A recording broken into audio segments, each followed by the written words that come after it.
Not many artists can claim a career that spans 6 decades, but singer Diana Ross can.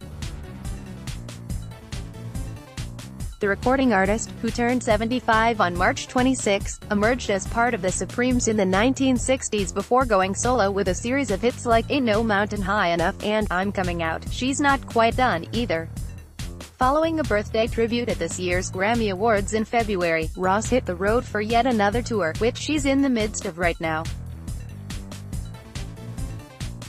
While the world celebrates the contributions Ross has made to the music world, we're taking a look back at the life and work of one of the music industry's most celebrated and prolific voices. 1. Diana Ross grew up in a talented neighborhood. Born March 26, 1944 in Detroit, Michigan, Diana Ross was raised in the Brewster Douglas Projects, a low-income housing facility in the city. One of her neighbors was Smokey Robinson, who would go on to become one of the signature performers for producer Berry Gordy's Motown record label. It was Robinson who introduced Ross to Gordy when Ross decided to form an all-girl singing group, the Primettes, with friends Mary Wilson, Florence Ballard, and Betty McClown. A singer named Barbara Martin later replaced McClown, though Martin soon left and made the quartet a trio. The Primettes signed with Motown after the young women graduated high school in 1961. 2. The Supremes weren't an immediate hit. Despite the seemingly magical touch of Gordy and a name change from the Primettes to the Supremes, neither Ross nor her band was not an overnight success. In halls of Motown, producers and other acts referred to the group as the no-hit Supremes, due to their lack of commercial success. It would take 3 years before the women broke out with Where Did Our Love Go? It was the first of 5 consecutive #1 singles, including Baby Love and Come See About Me, that the Supremes would record between July 1964 and May 1965. 3. She Got Booed at a Funeral. Like many acts, success found the Supremes at the beginning of a bumpy road. Ballard was fired in 1967, the same year Gordy changed the name of the group to Diana Ross, with Ross's star eclipsing those of the other members. In 1969 she announced that she would be moving on to a solo career. At Ballard's funeral in 1976, Ross emerged from a limousine with bodyguards, an ostentatious appearance that led fans gathered outside to boo her. 4. A Supremes reunion didn't go very well. Ross got together with the Supremes for a reunion tour in 2000, but it wasn't quite what fans expected.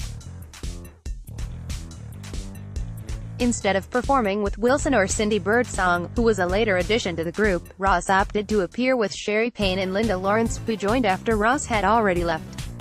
Wilson and Birdsong turned down a reported $3 million each, less than the $15 to $20 million Ross was expected to earn, owing to sluggish ticket sales. The concert promoter canceled the tour with just 14 dates remaining. 5. She performed for nearly 500,000 people in Central Park. In a testament to the popularity of Ross as a solo artist, the singer attracted an estimated 350,000 to 400,000 people for a performance on Central Park's Great Lawn on July 21, 1983.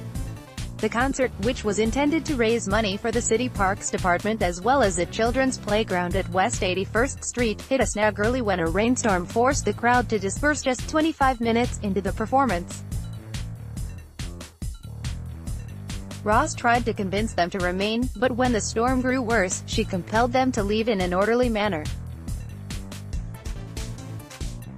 Ross performed a make-up concert the following night for approximately 350,000 people. When both the city and the production lost money on the cancellation, Ross donated $250,000 toward the playground out of her own pocket. 6. She was going to star in The Bodyguard. After her solo career took off, Ross tried her hand at acting.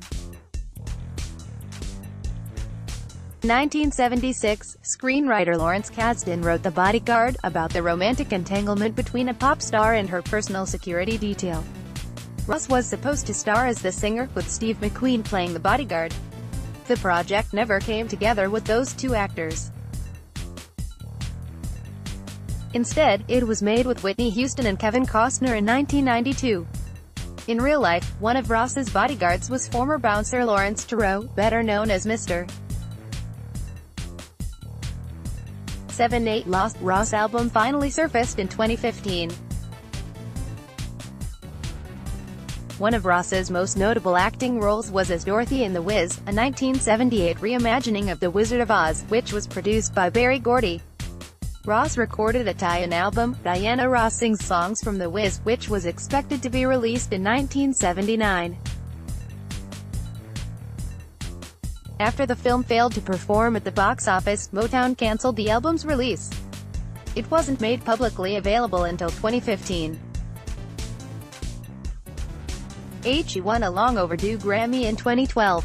Although Ross has been nominated for 12 Grammy Awards, she has never won. That somewhat inexplicable statistic changed in 2012 when Ross received a Lifetime Achievement Award. Early this year, she appeared at the 61st Annual Grammys for a performance commemorating her 75th birthday.